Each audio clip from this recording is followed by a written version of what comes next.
Bonjour à tous, les terminales du lycée de Lelorne. On y va, on va corriger donc le TD numéro 3. Donc, vous voyez que quand on appuie sur une touche, ça me génère un code. Donc si j'appuie sur le V par exemple, le V, ça va me générer le code 56, d'accord. Ce code-là, en fait, c'est de l'hexadécimal. Donc grand A au clavier, ça me génère un code 41 en hexadécimal. Évidemment, je peux le transformer en binaire.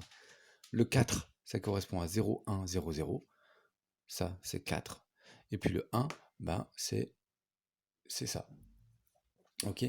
Et ça, voilà, c'est ça le code du caractère.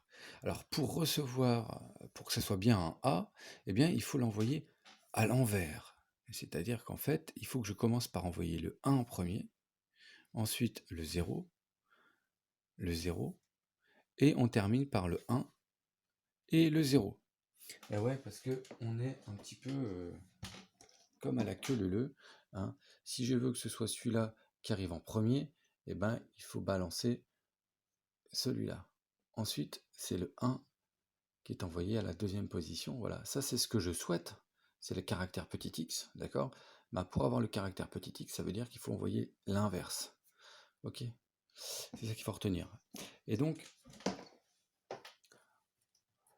le fait d'envoyer une trame envoyée, ça correspond en fait à un chronogramme. Donc ici, l'exemple, c'est la lettre grand A. Grand A, le code binaire, c'est ça. En hexadécimal, c'est ça. Et donc, grand A, ça correspond à ce code-là. Eh bien, il faut qu'elle soit envoyée à l'inverse. C'est le principe de la trame RS232. C'est-à-dire qu'il faut que j'envoie l'inverse. C'est-à-dire qu'il faut que j'envoie d'abord le 1, ensuite les 5 zéros, ensuite le 1, et ensuite le 0. Et on obtient un chronogramme. Voilà, avec ici mes données qui sont marquées, symbolisées par D, D0, D1, D2 jusqu'à D7. Donc ça c'est mes 8 bits. Ok. Donc ici, le code ASCII est donné en hexadécimal, première réponse. Donner le code du caractère grand B. Grand B, c'est pas compliqué, hein, on va le regarder ici. Grand B, d'accord, c'est égal à... Pardon. Grand B, c'est égal à 42. Ok, donc 42, vous m'écrivez un 4 en binaire et un 2 en binaire. Donnez les 5 codes binaires du mot Elorn. Ça non plus, c'est pas trop compliqué.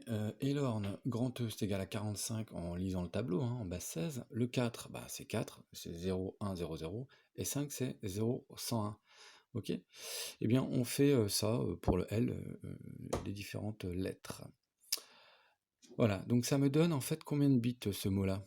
Je sais qu'une lettre, c'est un octet, c'est 8 bits. Une lettre, le grand E, c'est 4 et 4. Donc ça me fait 8 bits. Or, j'ai 5 lettres, ce qui veut dire qu'en tout, j'ai 40 bits. Ça représente, et l'orne, ça correspond à 40 bits. Ok. Donc, le X minuscule, c'était ici, dans cette réponse-là. Ok. Comme on a pu le voir tout à l'heure, donc ici, X, petit x, vous regardiez, X minuscule, j'étais à 78, d'accord. Donc 78, c'est un 7 et un 8. Vous mettez un petit 0 devant si ça fait que 7 bits, et puis vous inversez la trame et vous obtenez la trame qui est envoyée, c'est celle-là. C'est ça, c'est la trame inversée, c'était celle-là.